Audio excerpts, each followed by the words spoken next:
Hello, everyone. This is Dr. Sandy Gluckman, and today I am going to ask you the question of, are you a victim or are you a leader? So what parents are telling me now, over and over again, and they use these very words, is that they feel like a victim. They tell me that they feel like they are being held hostage by the children's incredible need for the screens. And they are overwhelmed. They just don't know how to deal with it.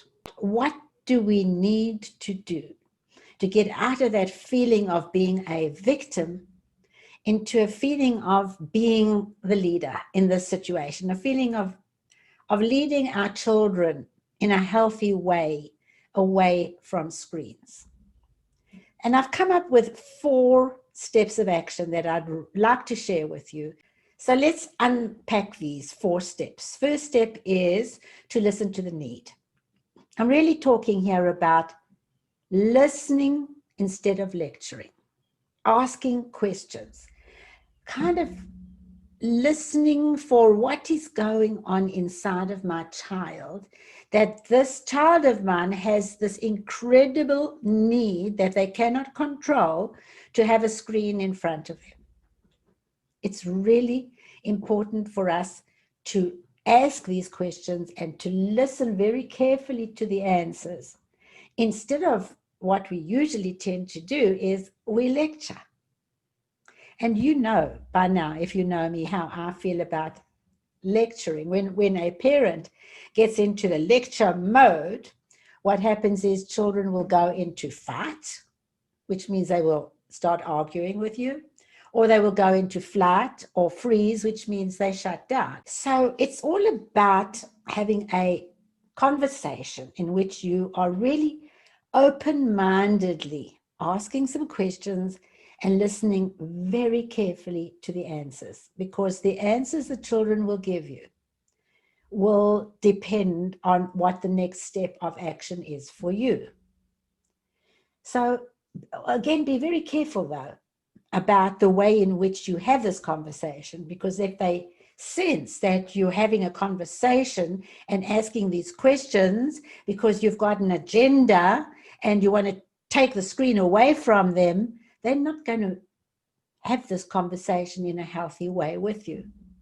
So you may want to approach the conversation by saying, honey, or whatever love name you have for the child, you know, I've been thinking about this screen thing, and I honestly would love to understand what the screens mean to you.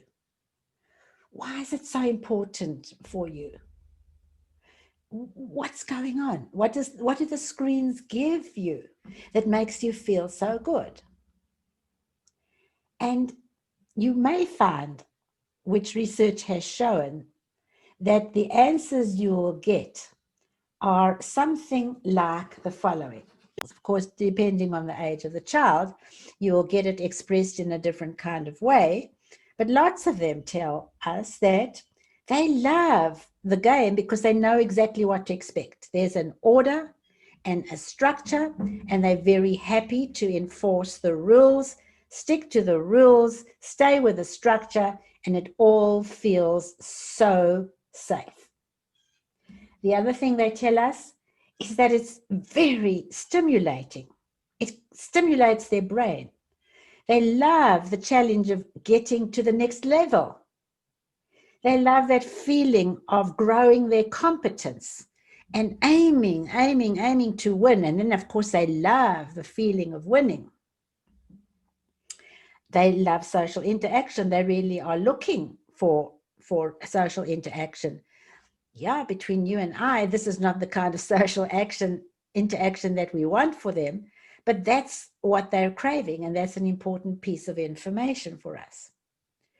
And they feel a kind of confidence in themselves while they're playing the game. That's a sense of ownership and of confidence that they don't often have in other areas of their lives. And then finally, some very honest children will tell us that it's a time when they can forget all their worries and their anxieties and their fears, because they are so totally present in the game that everything else around them disappears, especially the things that are worrying them. The second step of action is, now I know what the need is, I can provide the same need and even go higher.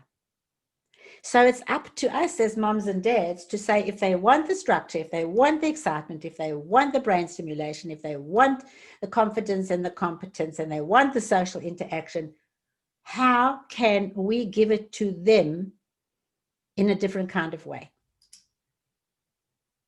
And of course, it will be different for different children, because certain things excite some children, other things excite other children. Certain children love science, they love, other children may love art. There are all kinds of things that you can tune into about your child that you know they love, and you can give them that kind of stimulation. But it's up to us, folks. It's up to us to be creative. It's up to us to even make the changes to our lifestyles that will allow us to give them the social interaction they need with us in the beginning. Right now, social interaction with anyone else is very difficult because of COVID. So they need to get that fun, interactive, challenging, structured interaction with us. And if it means we have to change the way we live, the kind of daily things we do, we will have to do that, because screens are really destroying our children in so many ways. So this particular step I have called replace the need and go higher. So what do I mean about go higher? I feel so strongly about the fact that we are so narrowly focused. We are kind of living in our homes now for reasons we all know about.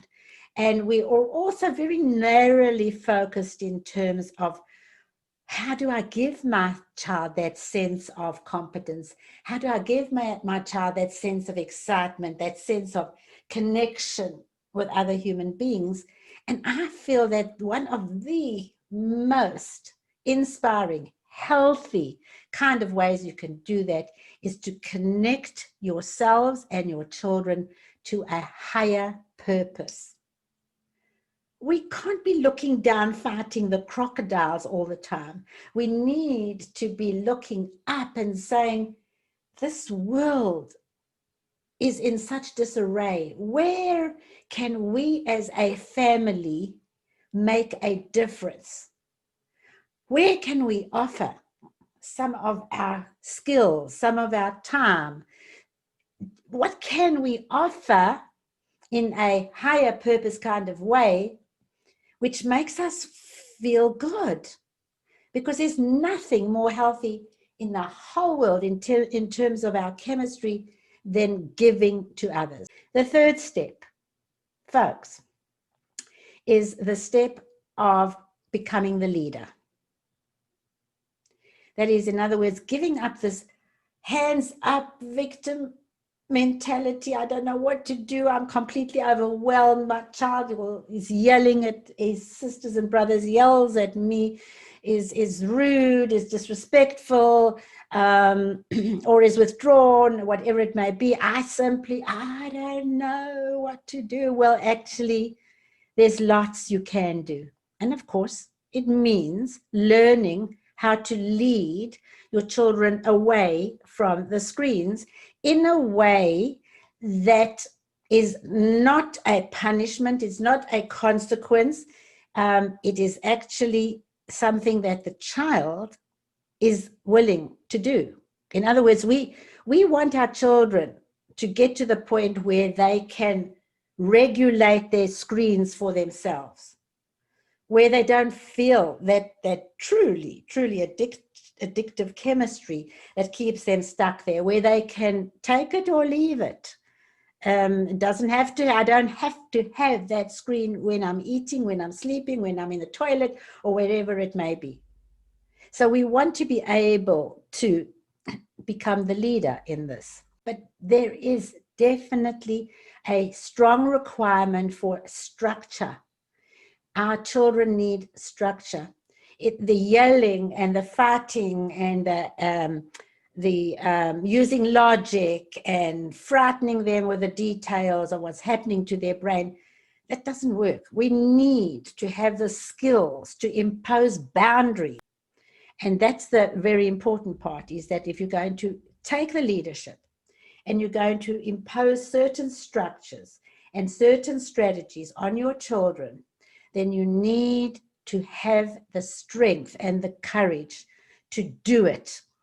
Not to do it from a victim position, but to do it from a strong inner higher self position where you are the leader. And of course, being a leader also means being a role model of what you're asking your kids to do.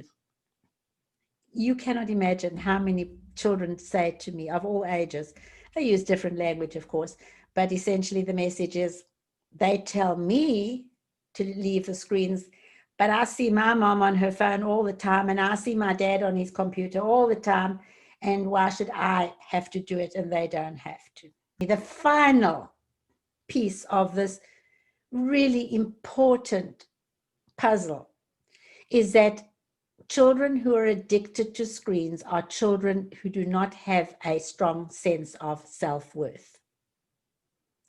They don't have a strong self-esteem.